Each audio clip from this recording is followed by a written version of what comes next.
Hello प्यारे बच्चों, क्या हाल चाल आप सभी के डियर स्टूडेंट्स। नवदीप सर की फिजिक्स की क्लास में आप सभी का स्वागत है प्यारे बच्चों। तो देखिए प्यारे बच्चों, अपने चैप्टर नंबर 17 चल रहा था इलेक्ट्रोमैग्नेटिक वेव वाला। तो इसका अपने आज पार्ट नंबर 3 करने जा रहे हैं, जिसमें अपना फोर्थ टॉपिक है इलेक्ट्रोमैग्नेटिक स्पेक्ट्रम। हालांकि ये छोटा सा टॉपिक है, लेकिन यहाँ से एक नंबर का क्वेश्चन आने का चांस रहता है। और पिछली बार एक नंबर का क्वेश्चन यहाँ से आया भी था, ठीक है, 2020 के पेपर में। तो आपको वो भी बताऊंगा कि कौन सा क्वेश्चन आया था और कैसा क्वेश्चन आ सकता है, वो अपने डिस्कस करेंगे। तो बहुत ही सिंपल टॉपिक है, कोई ज़्यादा उलझन वाला टॉपिक नहीं है, छोटा टॉपिक है और बहुत ही अच्छे तरीके से आपको करना है। तो चलिए बच्चों, स्टार्ट करते हैं आज की वीडियो एक नई एनर्जी के साथ। तो देखिए बच्चों, इलेक्ट्रोमैग्नेटिक स्पेक्ट्रम। अब इलेक्ट्रोमैग्नेटिक स्पेक्ट्रम होता क्या है, सबसे पहले आप ये देखो। कहते किसे स्पेक्ट्रम, कि there are many types of electromagnetic wave. Electromagnetic wave होती है, उसके बहुत सारे टाइप होते हैं, ठीक है। This class the classification of electromagnetic wave on the basis of wavelength और frequency is called electromagnetic spectrum. यानी कि इलेक्ट्रोमैग्नेटिक जो वेव है उसका क्लासिफिकेशन करना किसके बेस पर, उसकी वेवलेंथ या फ्रिक्वेंसी के बेस पर। या तो उसकी फ्रिक्वेंसी के बेस या वेवलेंथ एक ही बात है, ठीक है ना। तो उसके बेस पर क्या करना, उसका क्लासिफिकेशन करना, उनको अलग अलग पार्ट में डिवाइड करना, उसको अपने क्या बोल देते हैं, electromagnetic spectrum. On the basis of production here we will discuss some type of electromagnetic wave. यानी कि प्रोडक्शन के बेस पे वैसे जो ये क्लासिफिकेशन होता है, इसमें क्या होता है कि जो अपने क्लासिफिकेशन यहाँ पर पढ़ रही हैं वो तो प्रोडक्शन के बेस पे है, ठीक है। वैसे जो इनका क्लासिफिकेशन है वो क्या है, वेवलेंथ और फ्रिक्वेंसी के बेस पर भी किया जाता है। लेकिन उसमें थोड़ी सी दिक्कत ये आ जाती है कि मान लो आपके पास दो टाइप की वेव आ गई, उनकी मान लो एक वेव की नीचे वाला बिल्कुल यानी कि नीचे वाली रेंज और एक की बिल्कुल ऊपर वाली, वो दोनों ओवरलैप कर जाती हैं। इससे क्या हो जाता है कि जैसे मान लो एक्स रेज आपके पास और एक आपके पास विजिबल लाइट है, तो दोनों में कोई ऐसी वेवलेंथ भी आ सकती है, कोई ऐसी फ्रिक्वेंसी भी आ सकती है जो एक्सरेज की भी हो और विजिबल लाइट की भी हो।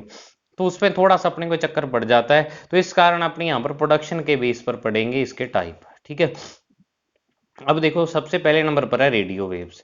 अब आपको इसमें ऐसे लग सकता है कि सर ने बुक वाला ही छाप दिया। तो ये चैप्टर के लिए मैं आपको पहले ये चीज बता दूं कि जो ये चैप्टर है आपकी बुक में जितना दिया हुआ है उसमें से कोई 8-10% ही आप कह सकते हो, 10% चैप्टर ही है जिसको आप हटा सकते हो। बाकी 90% चैप्टर आपको नोट्स और बुक में सेम सही मिलेगा। बस मैंने लैंग्वेज इनकी से इसकी चेंज की है, ठीक है ना, जिससे आपको आसानी से समझ में आ जाए। तो देखो, सबसे पहले जो रेडियो वेव्स है इनका प्रोडक्शन कैसे होता है कि ये होती हैं by accelerated charges produced by LC oscillators. कि एलसी ऑसिलेटर्स होते हैं वो सर्किट जिसमें एल और सी दोनों लगे होते हैं, इंडक्टेंस और कैपेसिटर दोनों लगे होते हैं, उसको एलसी ऑसिलेटर सर्किट बोल देते हैं। वो उन सर्किट में जब चार्ज को अपने एक्सेलरेटेड कर देते हैं तो उससे क्या होता है, जो रेडियो वेव्स है वो जनरेट होती है। रेडियो वेव्स एक मेन वेव्स हैं जो आज के यानी कि अपनी दुनिया है, मतलब आज का संसार जितना भी है वो इस रेडियो वेव्स के सारे एक दूसरे से कम्युनिकेट कर पाता है, ठीक है ना बच्चों। तो अब इसकी फ्रिक्वेंसी रेंज, मतलब इसकी फ्रिक्वेंसी, तो देखो जो होती है मेनली वो 50 से 1000 50 किलो हर्ट्ज से 1000 मेगा हर्ट्ज तक होती है इसकी फ्रिक्वेंसी जो होती है, ठीक है।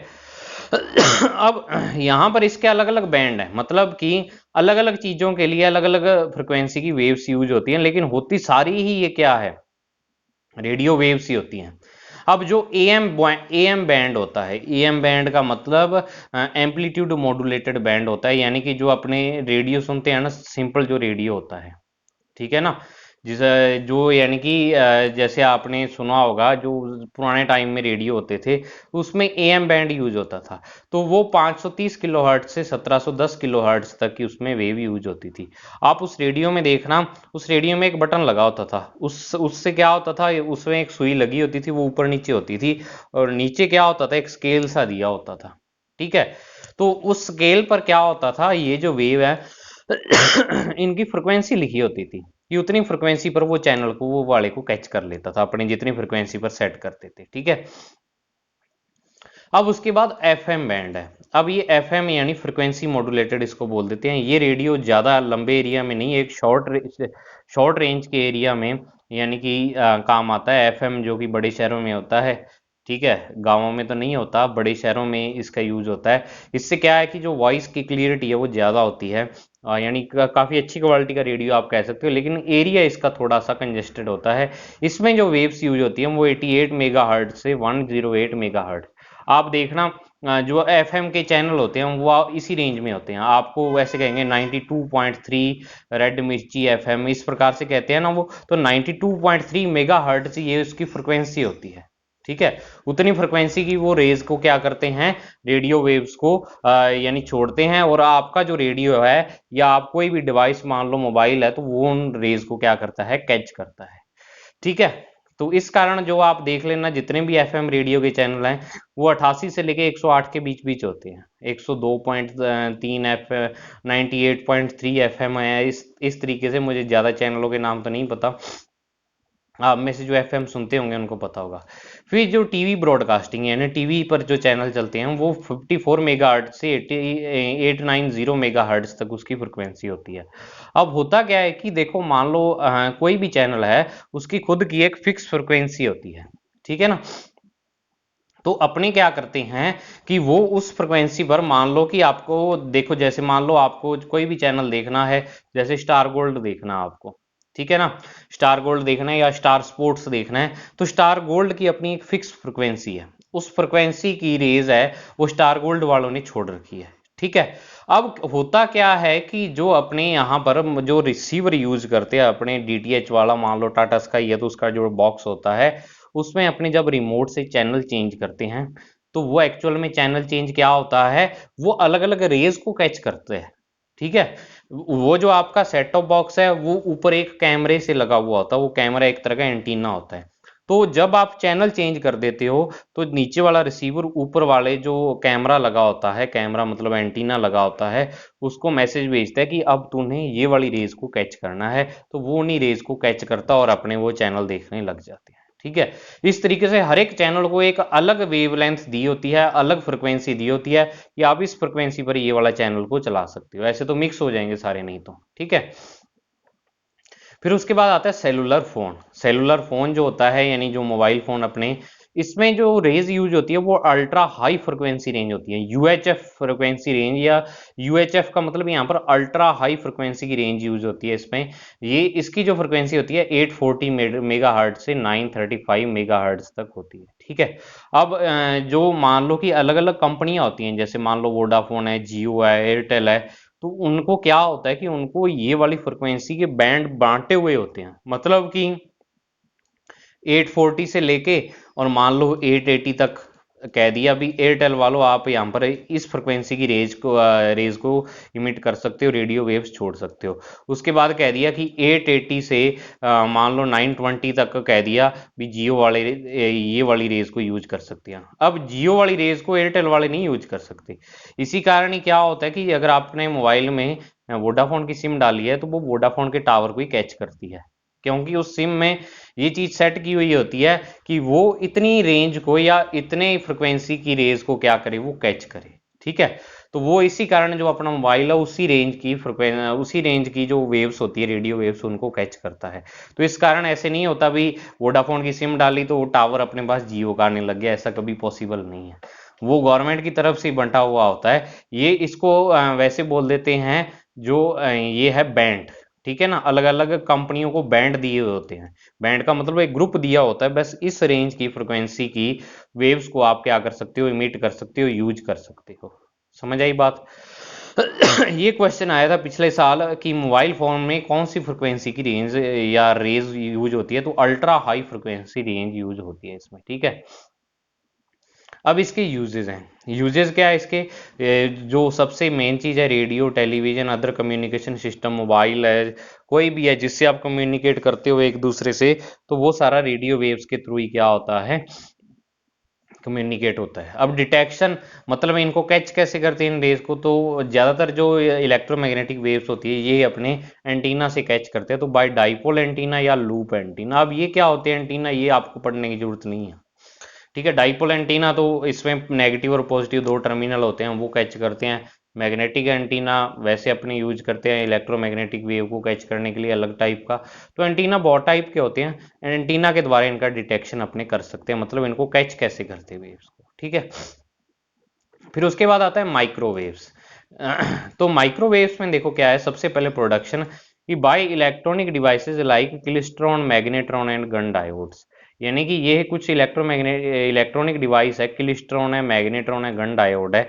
ये क्या होता है ये डिटेल में आगे आएगा, एमएससी लेवल तक आता है ये वाली चीजें, तो आपको पढ़ने की जरूरत नहीं है इतना भी क्या चीज होती है या और है, आप ऐसे याद रख लो।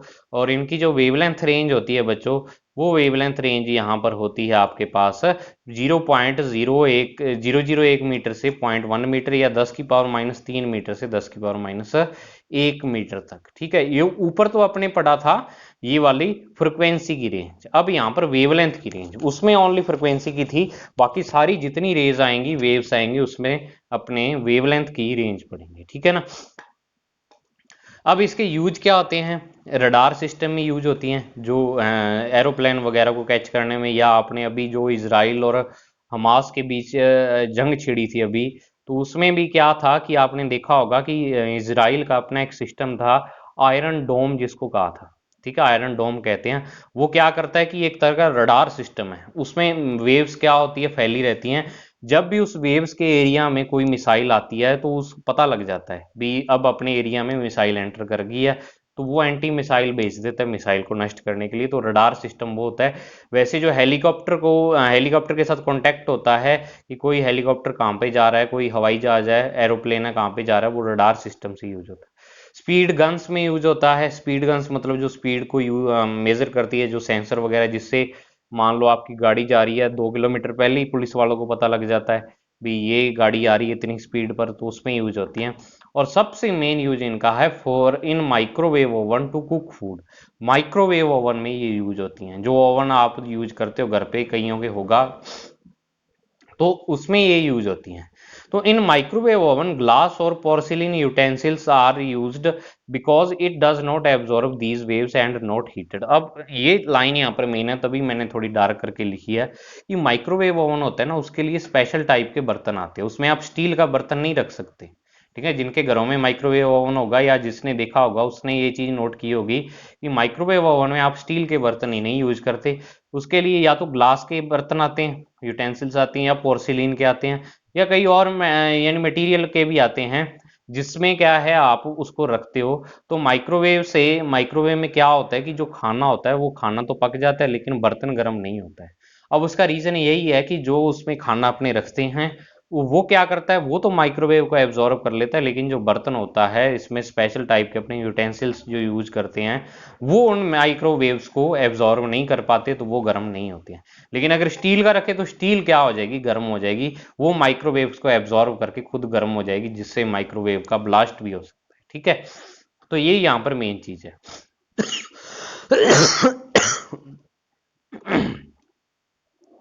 फिर उसके बाद आता है इंफ्रारेड वेव्स। इंफ्रारेड वेव्स, तो अब इनका प्रोडक्शन जो होता है वो oscillation of atoms and molecules in A hot body. Hot body कोई भी गर्म बॉडी है, उसमें जब एटम्स ऑसिलेट करते हैं या मॉलिक्यूल्स, तो क्या होता है वहां पर इंफ्रारेड वेव्स जनरेट होती हैं, ठीक है। और इनकी जो वेवलेंथ रेंज होती है वो 700 नैनोमीटर से 1 मीटर तक होती है, ये वेवलेंथ की रेंज है।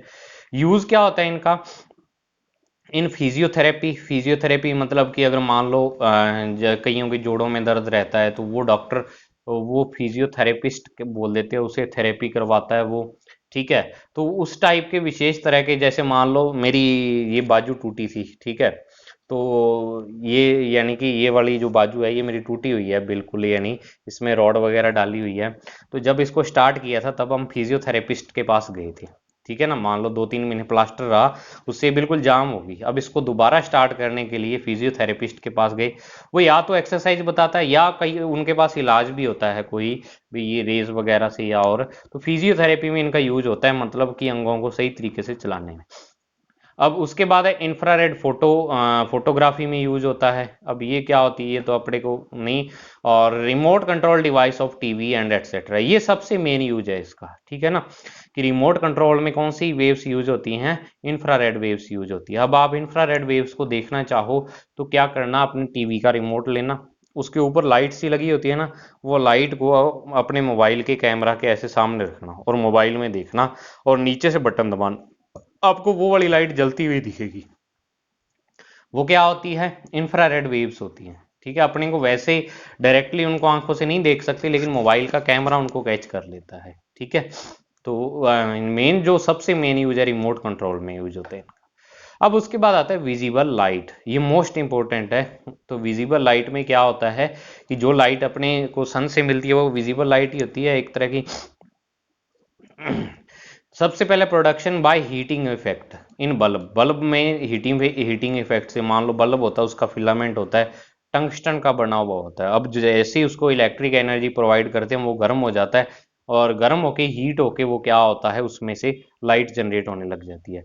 तो बल्ब में हीटिंग इफेक्ट द्वारा ये जनरेट होती है, विजिबल लाइट होती है। By transition of electrons from higher to lower energy level fluorescent lamp. अब फ्लोरोसेंट लैंप होता है, स्पेशल टाइप का लैंप होता है जो फिजिक्स लैब में यूज होता है। उसमें क्या होता है, इलेक्ट्रॉन जब higher to lower energy level में आते हैं तो आपको पता है एनर्जी इमिट करते हैं, और वो एनर्जी विजिबल लाइट की फॉर्म में अपने को मिलती है, ठीक है। अब इसकी आती है वेवलेंथ रेंज। तो वेवलेंथ रेंज इसकी क्या होती है कि 380 नैनोमीटर से लेके 780 नैनोमीटर, या आप इसको एंगस्ट्रॉम में याद रख सकते हो, 3800 एंगस्ट्रॉम से 7800 एंगस्ट्रॉम तक, ठीक है। अब इसमें जो मेन चीज आती है यानी यूज कि 3800 एंगस्ट्रॉम, 3800 एंगस्ट्रॉम है वो वॉयलेट कलर की लाइट होती है, और 7800 एंगस्ट्रॉम है वो रेड कलर की लाइट होती है, ठीक है ना। इनका कलर अलग अलग होता है वेवलेंथ के हिसाब से। अब हाईएस्ट सेंसिटिविटी फॉर ह्यूमन आई ये येलो कलर की होती है, मतलब कि ह्यूमन आई को सबसे ज्यादा इफेक्ट कौन सा कलर डालती है, कौन से कलर की लाइट, येलो कलर की लाइट। और जो इसकी वेवलेंथ होती है वो 5500 एंगस्ट्रॉम के अप्रोक्सीमेट होती है, ठीक है। और यूज सबसे बड़ा use to see the object, object को देखने के लिए, और इन ऑप्टिकल इंस्ट्रूमेंट में भी इसका यूज होता है, ठीक है। फिर उसके बाद आती है अल्ट्रा वायलेट रेज। तो अल्ट्रा वायलेट रेज इनका प्रोडक्शन होता है, सन इज द मेजर सोर्स, सबसे जो मेजर सोर्स है अर्थ पर वो सन है, ठीक है। वैसे अपने लैब में भी इनको यूज करते हैं, लेकिन सन इसका मेजर सोर्स है। वेवलेंथ रेंज जो इसकी है 1 नैनोमीटर से 380 नैनोमीटर तक होती है, यानी 10 एंगस्ट्रॉम से 3800 एंगस्ट्रॉम। अब आप एक चीज यहाँ पर ये याद रखना कि आपको पता है एनर्जी जो होती है वो एच सी बटा लैम्डा होती है, और लैम्डा की वैल्यू जैसे जैसे यहाँ पर डिक्रीज होती जा रही है एनर्जी इंक्रीज होती जाती है। मतलब कि विजिबल लाइट के लिए लैम्डा ज्यादा था तो उसकी एनर्जी कम थी, लेकिन अल्ट्रा वायलेट के लिए लैम्डा की वैल्यू कम होगी, तो मतलब अब क्या हो गया आपके पास, ये वाली जो वैल्यू है वे ये ज्यादा हो जाएगी, एनर्जी इनकी ज्यादा होती है, ज्यादा एनर्जी की वेव होती है ये।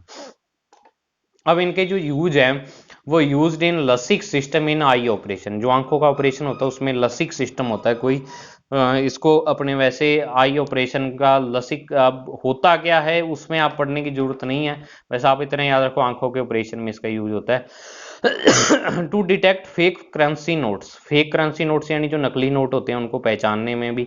अब होता क्या है कि नकली नोट पर जब अपने लाइट डालते हैं तो उसमें कुछ स्पेशल करेक्टर होते हैं, जो असली नोट होता है वो उन अल्ट्रा वायलेट रेज में चमकते हैं, जबकि नकली नोट में नहीं चमकती वो चीज, ठीक है। तो इस कारण अपने डिटेक्ट कर सकते हैं fake currency notes. These rays are harmful for our ozone layer, हमारी जो ओजोन लेयर है उसके लिए हार्मफुल है ये, और हमारे लिए भी हार्मफुल है।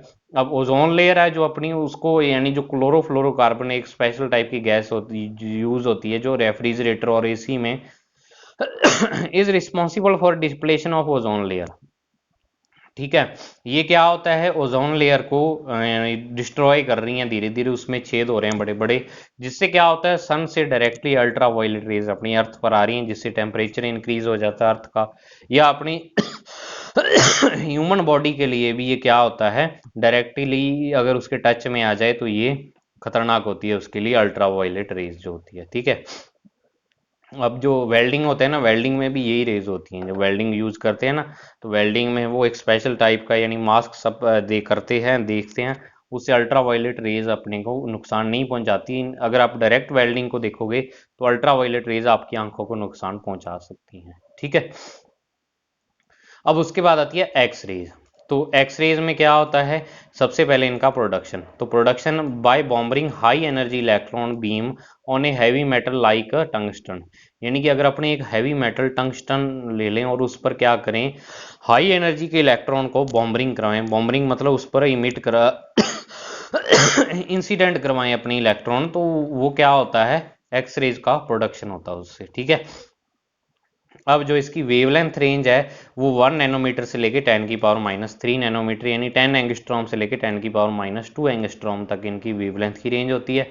और यूज क्या होता है, used in medical science for X ray of bones, अपनी जो हड्डियां होती हैं उसका एक्सरे लेने के लिए अपनी यूज करते हैं। क्रिस्टलोग्राफी में यूज होती हैं, क्रिस्टल की स्ट्रक्चर जो निकालने के लिए जो ब्रैग समीकरण दी थी, ब्रैग इक्वेशन आपने अगर केमिस्ट्री में पढ़ी हो तो उसमें भी यही एक्सरेज यूज हुई थी। Use to destroy some cancer tissues, कुछ कैंसर टिश्यूज को डिस्ट्रॉय करने में भी ये यूज होती हैं। देखो विजिबल लाइट के बाद जितनी भी ये रेज हैं, विजिबल लाइट के बाद चाहे अल्ट्रावायलेट है, चाहे आपके पास एक्स रेज है, चाहे आगे गामा रेज आएंगी, ये सारी ही अपनी बॉडी के लिए हार्मफुल है। ठीक है ना, क्योंकि ये हाई एनर्जी की है और इससे अपने बॉडी को क्या है, नुकसान पहुंचता है। तो गामा रेज क्या होती हैं, गामा रेज आपने 15वें चैप्टर में पढ़ा होगा। गामा तो कब ये जनरेट होती हैं, आपने वहां पर पढ़ा था कि after emission of alpha and beta rays the nucleus comes in excited state which stabilize after emitting gamma rays, यानी कि जब भी कोई न्यूक्लियस है वो क्या है, अल्फा या बीटा पार्टिकल है या अल्फा या बीटा रेज उनको इमिट करता है, तो क्या होता है कि वो एक्साइटेड, जो नया अपने पास न्यूक्लियस आता है वो एक्साइटेड स्टेट में होता है, और जब वो एक्साइटेड से ग्राउंड स्टेट में आता है तो क्या होता है, वो गामा रेज को इमिट करता है। ठीक है ना, और ये बहुत ही ज्यादा हाई एनर्जी की वेव्स होती हैं। वेवलेंथ रेंज इसकी होती है 10⁻10 मीटर से लेके 10⁻14, यानी 1 एंगस्ट्रॉम से 10⁻4 एंगस्ट्रॉम। अब इसका जो यूज है ये होता है use to destroy cancer cells, cancer की जो सेल होती हैं उनको डिस्ट्रॉय करने में, जहाँ आपने कीमोथेरेपी पढ़ी होगी उसमें भी ये यूज होती हैं।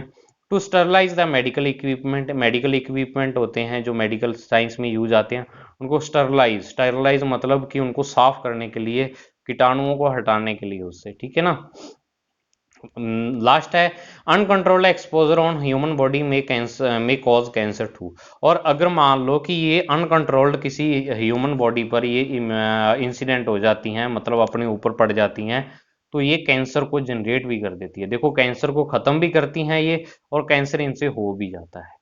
जो मैरी क्यूरी थी उनको कैंसर ही हुआ था, उनके हस्बैंड उनको भी कैंसर हुआ था। कारण क्या था, उन्होंने ये जो न्यूक्लियर यानी कि आप कह सकते हो रेडियो एक्टिव सब्सटेंस थे, इनकी डिस्कवरी की, और रेडियो एक्टिव सब्सटेंस से alpha beta gamma rays emit होती हैं, और इनसे क्या होता है, जो अपनी ह्यूमन बॉडी है उसको नुकसान पहुंचता है। तो लगातार इनके टच में रहने से ह्यूमन बॉडी को नुकसान पहुंचता है। ठीक है ना, तो ये बच्चों अपनी वेव्स थी। अब इसमें देखो क्वेश्चन किस टाइप का आता है आपसे, या तो पूछ सकता है कि इनका प्रोडक्शन कैसे होता है। ठीक है, जो ये इसकी फ्रिक्वेंसी रेंज है, चाहे वेवलेंथ की रेंज है, इसमें आने का बहुत कम चांस है। आप कह सकते हो 1% ही चांस है, 99% चांस नहीं है कि आपसे वेवलेंथ पूछे। सबसे ज्यादा चांस किसका है, इसके यूज का। तो इसके यूज आपको याद रखने हैं सारी वेव्स के, किसके क्या यूज है।